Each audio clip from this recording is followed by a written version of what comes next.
మీ తాత ముత్తాతల్ని మా తాత ముత్తాతలు అత్యాచారాలు చేసి, అరాచకం చేసి, చివరికి మీ ఏరియాలో కూడా మా తాత పేరే పెట్టించాం. ఇప్పటికి కూడా అలాగే మీ కర్మ అనుభవించండి అంటున్నటువంటి అహంకారపూరిత ధోరణే మొఘల్ రాజులను, టిప్పు సుల్తాన్‌ను సమర్థించేవాళ్ళది. ఆనాడు దురాగతాలు చేసి మళ్ళీ వాళ్ళ పేర్లే మన ఏరియాలకు పెట్టి, ఇప్పుడు ఆ పేర్లు మారుస్తుంటే మీరు మా బానిసలు అని వ్యవహరించడం అనేటటువంటిది ఎట్లుందో అదే రాక్షస కాండ అనడానికి సాక్ష్యం.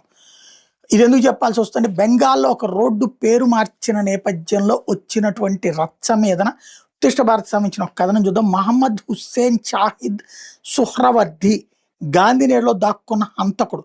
చాలామందికి తెలియని చేదు నిజం ఏంటంటే ప్రత్యక్ష కార్యాచరణ దినన్నాడు కోల్కతాలో హిందువుల ఊచకోతకు పథకం వేసిన రాక్షసుడు ఈ సుహ్రావర్ది.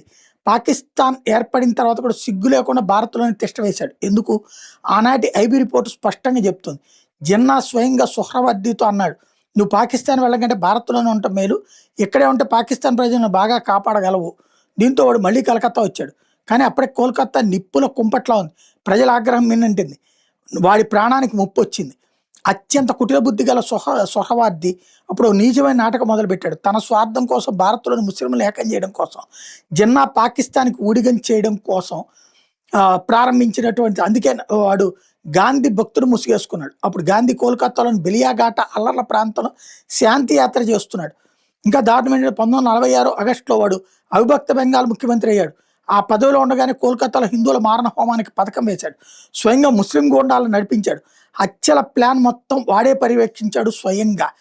కోల్కతాలోని 24 పోలీస్ స్టేషన్లో చాలా వరకు ముస్లిం ఎస్హెచ్ఓని కూర్చోబెట్టాడు. కంట్రోల్ రూమ్ నుంచి స్వయంగా ఆపరేషన్ నడిపాడు.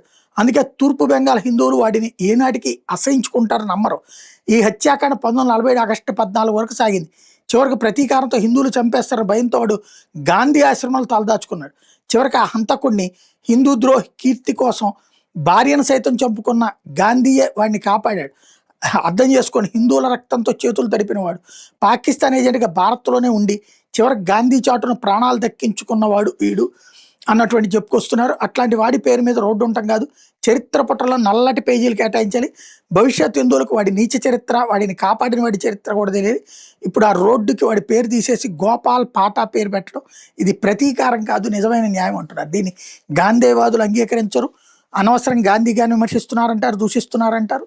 బట్ చరిత్రలోని చెరిగిపోయిన పేజీల్లో ఇదొక అధ్యాయం.